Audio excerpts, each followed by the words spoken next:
Hey there, deep divers. Today we're tackling a topic that's, you know, whispered about but rarely explored in depth. Autism and dental care. And we're not just talking about brushing twice a day here. We're diving into how the sensory experience of a dentist's office. You know, those sights, those sounds, Right. can be particularly challenging for individuals with autism.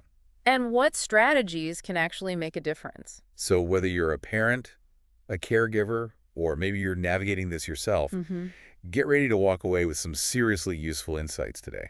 Our source material for this deep dive is fascinating. It really digs into this often overlooked aspect of healthcare. And one thing that really struck me was the emphasis on heightened anxiety Yeah. around dental visits for those on the autism spectrum. Which makes sense when you think about it. It does. But I'd love to hear your perspective on this. Sure. What is it about the sensory environment of a dentist's office?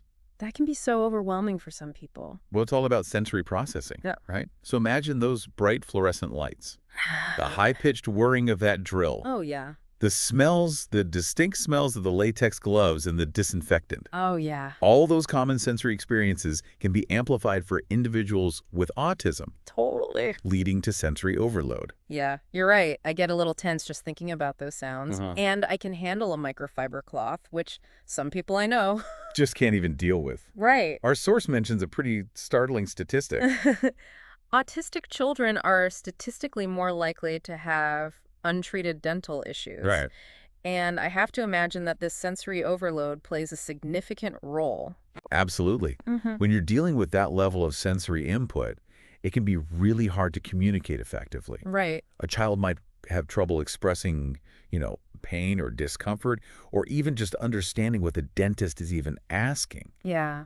And this can lead to dental issues going unnoticed or untreated for longer periods, Right. potentially escalating into more serious problems down the line. Oh, for sure. So it's a big deal. Yeah.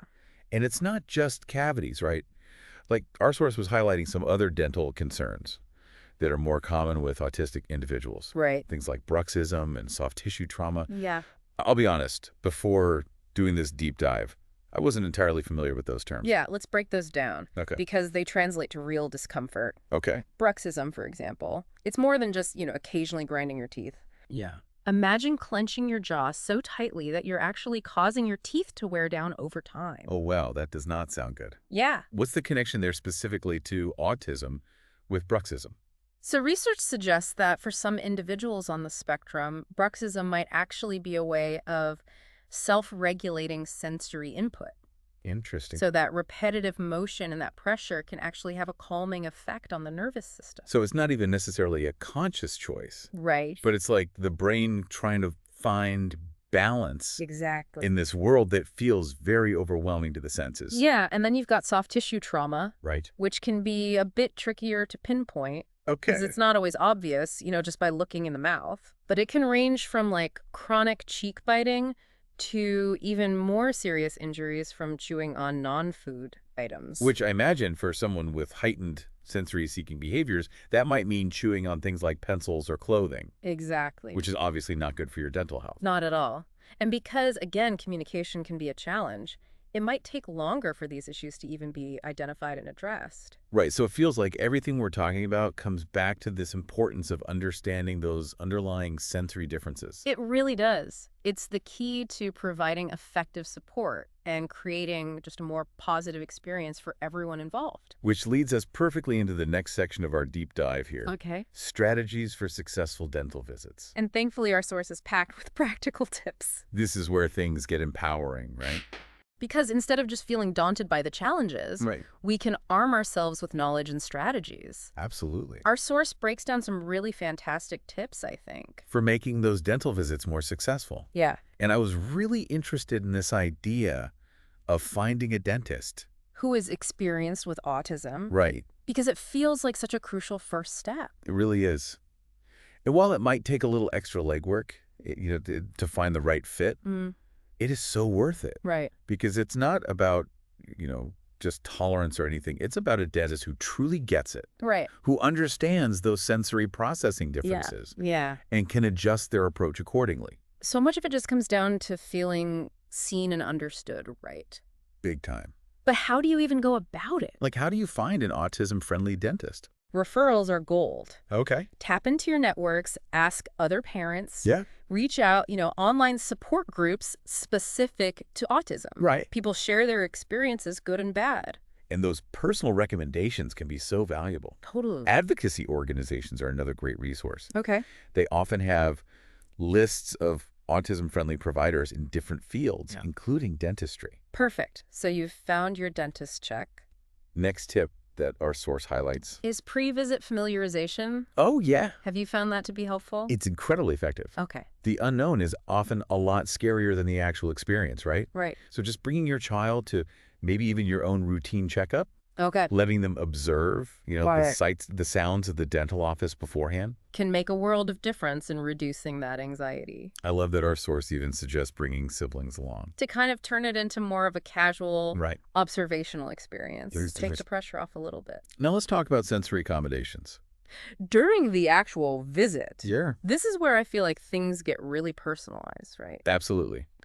Some individuals might find that deep pressure is incredibly calming. Okay. So a weighted lap pad could be really helpful. Okay. Others might benefit from noise-canceling headphones Sure. or even watching a favorite show during the appointment, Right. just to kind of minimize those visual distractions. So it's really about figuring out what helps that individual regulate their own sensory input Exactly. and create that sense of safety. Maybe it's bringing a familiar object from home. Maybe it's having, a choice of toothpaste flavor. And this is something I'd love for our listeners to think about What already works? for you or your loved one in other situations Okay. that you find overwhelming. Because chances are you can bring some of those same strategies into the dental setting. Exactly. Knowledge is power. Right. And sometimes just having a few go-to strategies Yeah. can significantly reduce anxiety for everybody. We've tackled the dentist visit itself. But what about the everyday stuff? Right. Brushing, flossing. I know. That can feel like a battle in itself. Totally. Our source dove into some of those home care challenges and solutions. And I love the way they framed it, actually. Okay. Challenge number 1, brushing struggles. Yeah, So tough. it can be. Especially when you're dealing with sensory sensitivities. Right. Whether it's the toothpaste flavors. Or even just the feeling of the bristles. Yeah. What are some workarounds? Right. So our source was suggesting. It's experimenting with different types of toothbrushes. Oh, absolutely. Can be huge. Game changer. Right. Maybe a standard brush is just too harsh. But a silicone finger brush Right. or an electric toothbrush with a smaller head Yeah. is more tolerable. And let's not forget the toothpaste. Oh, great. If that minty flavor is just overwhelming, Right, because I never even think about that. being an issue, Oh, yeah. like I'm so used to it. Right. There's fruity flavors, unflavored options, toothpaste specifically for sensory sensitivities. It's amazing how something so small Yeah. can make such a difference. It's challenge number 2. And I think a lot of us can relate to this one. Okay. Flossing resistance. The struggle is real. Not my favorite activity. Yeah. I'll admit. But our source was saying, Instead of battling it head on. get creative. Okay. I like that. So they were mentioning flavored floss. Yes. Can be a game changer for some people. For sure. Or what if you made it part of like a visual schedule? That's good. Because some individuals really thrive on that predictability. They do. So incorporating it into their routine visually, Can be really helpful. such a good idea. It's all about those little tweaks and adjustments. It is. It's Yeah. not about, forcing a one-size-fits-all approach. Right. It's about finding what works for that individual Exactly. and then celebrating those small victories. I love that. Well, we've covered a lot of ground in this deep dive today, We have. from understanding the unique challenges. To exploring some really, I think, practical solutions. Absolutely. So as we kind of wrap up here, Is there a final thought that you would like to leave our listeners with? remember, dental care is health care. Yes. It shouldn't be a source of stress and anxiety. With With a little understanding, open communication. a willingness to try different approaches, Yeah. we can create much more positive experiences for everyone. So well said. A huge thank you to our expert for sharing all of their incredible knowledge and insights with us. Of course. My pleasure. And to our listeners, remember, you're not alone in this journey. Keep asking those questions. Keep advocating for yourself or your loved one Keep exploring those strategies. until you find what works best for you. Until next time, deep divers, stay curious.